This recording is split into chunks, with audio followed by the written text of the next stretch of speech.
Kita tahu ngomongin bahasa gaul ada di setiap perkembangan zaman mulai dari tahun 1970-an era Bapak Ibu saya dengan modifikasinya masing-masing tentunya. Namun yang disayangkan dan juga mungkin dikhawatirkan adalah tenggelam kemudian tergerusnya bahasa Indonesia. Seperti anjay ini. Apakah ini hanya sebatas fenomena bahasa gaul semata atau memang betul ada konotasi negatif sehingga bisa saja berujung pidana? Kita akan bahas malam hari ini bersama Desi Indira Yasmin, sosiolog UI, kemudian Abdul Kak, Badan Pengembangan dan Pembinaan Bahasa, Kepala Pusat Pembinaan Bahasa dan Sastra. Mbak Desi, Pak Abdul, selamat malam. Selamat malam. Oke, mudah-mudahan saya ngomongin ini nggak langsung berujung pidana ya, enggak ya?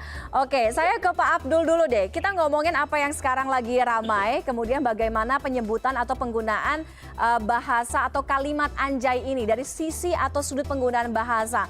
Betulkah memang konotasinya negatif sehingga sebegitu membahayakan kemudian dilarang dan bisa berujung pidana atau enggak kok ini masih bisa ditolerir gitu kayak bahasa gaul biasa aja tergantung seperti apa konteks penggunaannya Pak Abdul? Ya, saya harus mengatakan beberapa kali ya di kesempatan yang lain juga saya katakan urusan bahasa ini mesti melihat dua hal. Satu, tentang bahasa atau kata itu sendiri, kata anjay itu. Yang kedua, tentang pengguna dan penggunaannya. Kalau bicara tentang anjay, yang orang menganggap itu dari kata anjing, kalau kita lihat kamus besar bahasa Indonesia, di sana dijelaskan, anjing adalah salah satu hewan yang dipelihara manusia untuk menjaga rumah, untuk berburu, dan sebagainya. Pada titik itu, kata anjing ya netral-netral saja, tidak ada salahnya sebagai ciptaan Tuhan.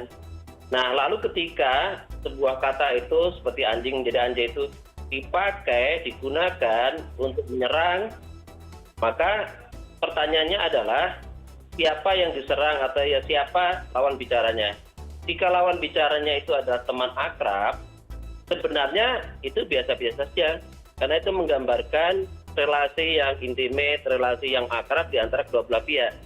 Nah, persoalannya adalah ketika lawan bicaranya tersinggung dengan ucapan itu karena katakanlah tujuannya adalah untuk memaki. Nah, tentu ini persoalannya menjadi berbeda begitu ya. Jadi saya pikir tidak bisa disamaratakan kalau bahasa Jawa dikebiah uyah bahwa setiap anjay itu pasti jelek, ya tidak juga, bergantung siapa lawan bicaranya, siapa peserta tutur di situ kedua belah pihak itu. Oke, Mbak Desi, dari kacamata Anda, ini juga sekata dengan Pak Abdul Kak. Apakah ya ini tergantung konteks penggunaannya, dengan siapa kita berbicara, kemudian situasinya seperti apa, sehingga ini tidak terlalu banyak kok membawa pergeseran budaya atau konotasi negatif yang sebegitunya membahayakan, kemudian tidak baik kok untuk generasi muda, begitukah? Kalau menurut saya ya perlu dipahami bahwa setiap masyarakat itu memang punya kosakata umpatan. Tidak hanya Indonesia, masyarakat lain juga. Bahkan di Indonesia sangat beragam. Setiap budaya pasti punya konotasi itu ya. Maksudnya koleksi kata-kata seperti itu. Dan bahkan perlu dipahami juga bahwa setiap generasi, tadi sudah disebutkan di awal, itu juga bisa memunculkan bahasa sehari-hari ya. Ini penting ya, bukan bahasa Indonesia baku, baik dan benar. Ini bahasa sehari-hari muncul di tiap generasi yang biasa kita sebut bahasa pergaulan atau bahasa slang dalam tanda kutip. Nah, ini kehebohannya adalah mungkin memang anak-anak sekarang ini sedang meniru bahasa-bahasa baru yang disampaikan. Bahkan mungkin dulu lebih kasar, disebut aja langsung. Misalnya ya, kalau untuk memaki dan tanda kutip disebut langsung binatangnya. Tapi kali ini malah itu diperhalus dengan jay belakangnya gitu ya. Jadi itu yang perlu dipahami. Dan saya setuju bahwa untuk sebuah kata itu menjadi sebuah kasus itu sebenarnya harus dipikirkan terkait dengan konteksnya dan relasi hubungan antara para komunikator ini gitu. Siapa yang berinteraksi itu perlu diperhitungkan bagaimana relasinya dan konteksnya. Terus yang kedua, kalau untuk masalah bahaya kekerasan atau bahaya anak-anak belajar dan sesuatu yang buruk, itu kalau menurut saya itu penting, tetap penting, tapi harusnya tidak fokus pada satu kata atau satu bahasa. Karena tadi saya bilang, anak-anak bisa meniru bahasa apapun dari sumber agen sosialisasi manapun gitu, dan nggak hanya terkait satu kata yang kita sedang trending topik malah sekarang ini, jadi seluruh Indonesia malah jadi belajar bahasa itu gitu kan.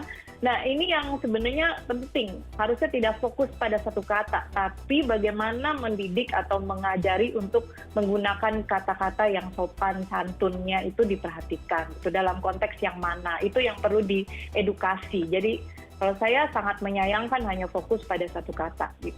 Oke, jadi sebenarnya kalau ngomongin bahasa gaul, apalagi sekarang kan anak-anak muda, generasi milenial, sebenarnya sah-sah aja selama mungkin nggak kelewat batas dan masih memahami bahasa ibunya, nggak melupakan identitas bahasa Indonesianya kan. Pak Abdul, kita lihat bagaimana bahasa gaul itu tidak hanya terjadi pada saat ini, dari mungkin zamannya Pak Abdul, ibu bapak saya di tahun 1970-an gitu ya. Sebenarnya bahasa gaul ini kan udah ada.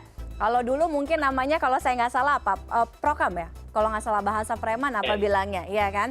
Nah apakah dengan prokem, oke Mbak Desi lebih paham, apakah dengan kemunculan bahasa-bahasa gaul di setiap masa, di setiap zaman ini, kemudian ini bisa dibilang mencederai bahasa Indonesia sebagai identitas nasional? Anda melihat ada pelanggaran di sana? Tidak, jadi sikap Badan Bahasa terhadap bahasa slang itu biasa-biasa saja, karena tadi seperti Bu Desi juga mengatakan, ciri bahasa slang itu satu, sifatnya temporer. Generasi ke generasi bahasa slangnya berbeda, walaupun ada beberapa yang bisa bertahan. Yang kedua, ciri bahasa slang itu digunakan oleh kelompok tertentu. Bahkan bahasa slang itu bisa masuk ke ranah resmi ya, misalnya ya, kalau kita mengenal tentara atau polisi menggunakan bahasa sandi, nah sandi itu sebetulnya slang juga.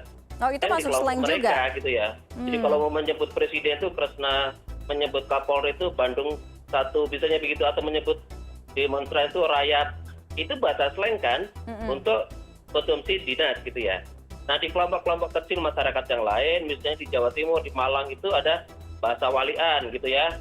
Jadi hurufnya dibaca dari belakang ke depan, misalnya seperti itu. Atau tadi menyebut prokem itu artinya kan preman. Caranya bagaimana? Preman, prem dipotong gitu ya, dikasih oke di tengah jadi prokem. Bapak dipotong jadi bab, dikasih oke jadi bokap. Ini salah satu cara saja untuk mereka menyembunyikan informasi, atau bahkan pada tujuan tertentu bahasa slang ini menghaluskan yang sesuatu yang dianggap vulgar. Mohon maaf, misalnya kalau di dunia kesehatan kita konsultasi tentang seks, kita akan menyebut Mr. P, Mrs. P, itu bagian dari bahasa slang juga untuk menghaluskan sesuatu begitulah. Jadi tujuannya bisa bermacam-macam, tapi ciri yang paling umum adalah itu bahasa kelompok tertentu dan itu sifatnya temporer. Satu lagi catatannya adalah tidak mungkin bahasa slang ini akan menyerang bahasa Indonesia. Karena apa? Justru pada kasus-kasus kata tertentu bahasa slang ini menyumbang kekayaan bahasa Indonesia. Oh justru menyumbang? Misalnya kata nongkrong. Kata nongkrong itu dalam konsep budaya Indonesia lama tidak ada itu. Orang rame-rame berkumpul, menghabiskan waktu, ngomong ngalor ngidul nggak jelas. Lalu misalnya topiknya apa yang diomongkan juga ngalor ngidul nggak jelas. Nah, apa namanya? Nah, kebetulan di kalangan anak-anak gaul disebutlah nongkrong. Nah, sekarang nongkrong itu lalu menjadi bagian dari kekayaan bahasa Indonesia juga. Dan lihat sekarang sudah dimasukkan di dalam KBBI. Jadi, karena apa? Ya karena di dalam budaya aslinya dulu konsep nongkrong itu belum ada. Nah, kira-kira seperti itu gambaran tentang hubungan antara bahasa slang dengan bahasa Indonesia standar atau baku. Jadi ada keuntungannya ya Pak Abdul ya. Jadi pergaulan yang semakin luas, kemudian mungkin era teknologi, era digital informasi sekarang yang juga semakin tumbuh besar gitu, menjadi kontribusi dengan hadirnya bahasa-bahasa gaul ini. Bahkan masuk tadi dalam Kamus Besar Bahasa Indonesia tadi Pak Abdul bilang, salah satunya nongkrong tadi ya. Oke, Mbak Desi, pengaruh media sosial kemudian kita lihat saya bilang mungkin invasi budaya asing juga menjadi salah satu variabel, menjadi indikator kehadiran atau kemunculan bahasa-bahasa gaul ini. Ya tentu saja, kalau saya lihat sekarang para YouTuber, netizen itu menyebut guys gitu ya. Padahal bahasa Inggrisnya mungkin guys pakai Y, tapi jadi Indonesia guys gitu. Ya pasti ada. Bro itu juga salah satu penyebutan, bro, sister apa gitu ya. Banyak sekali muncul bahasa-bahasa baru yang dari memang kemunculan bahasa secara sosiologis memang muncul dari interaksi sehari masyarakat gitu ya. Jadi memang itu tidak mungkin dibendung kemunculan bahasa-bahasa baru, istilah-istilah baru gitu. Yang penting justru edukasinya, kapan menggunakan bahasa itu, di ruang mana, di konteks mana, itu yang harusnya disosialisasikan pada generasi muda.